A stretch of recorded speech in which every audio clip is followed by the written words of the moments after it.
কান ধরো, কান ধরো বলছি, ধরো। শুধু কান ধরলেই হবে না, মুরগি হও, মুরগি হও। কি এখন কেমন লাগে? হ্যাঁ, কি হয়েছে?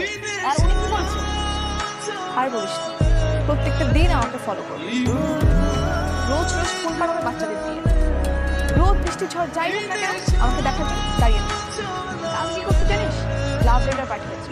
তুই বল বাবার গিয়ে কি হতো? এই তোর নাম কি নীলা? হ্যাঁ। বাপের নাম কি কাদের শিক্ষা? হ্যাঁ, কেন? ওই কি করেছি আমি? তুই কিছু করছ নাই, করছ তোর বাপে। তোর উড়াই লয়ে যাবো, তোর বাপে আর সুস্থ করে চান্দা দিয়ে যাবো, বুঝছ নাই? এই বেটা দাঁড়াস কে? উড়াই লো।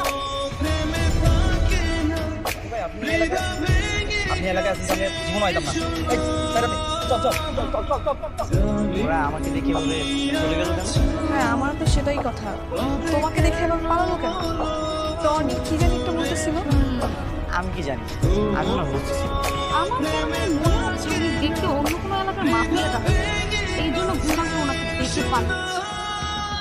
হ্যাঁ, হতে পারে। আমারও তাই মনে হয়। ব্যাস, তোমার কি মনে হচ্ছে না মনে হচ্ছে সেটা দিয়ে আমার কোনো কাজ নেই। তুমি আর নেক্সট টাইম আমাকে এভাবে ডিস্টার্ব করো না। কথা বলতে মনে হচ্ছে। হ্যালো, হ্যাঁ, রাফি বলছি। আমাকে এত বিরক্ত করলে কিন্তু আমি তোমার নাম্বার ব্ল্যাক লিস্টে করাবো। না না না, আমি তো তোমাকে খুব ভালোবাসি। তুমি কেন আমাকে ব্লক লিস্টে? খুব ভালোবাসো তাই না? তুমি যদি নীলাকে ভালোই বাসো, তাহলে ভালোবাসা পূরণ দাও। বলো কি করবো? এই মুহূর্তে নীলার জন্য আইসক্রিম আনতে পারবে? কেন বলবো? অবশ্যই পারবো।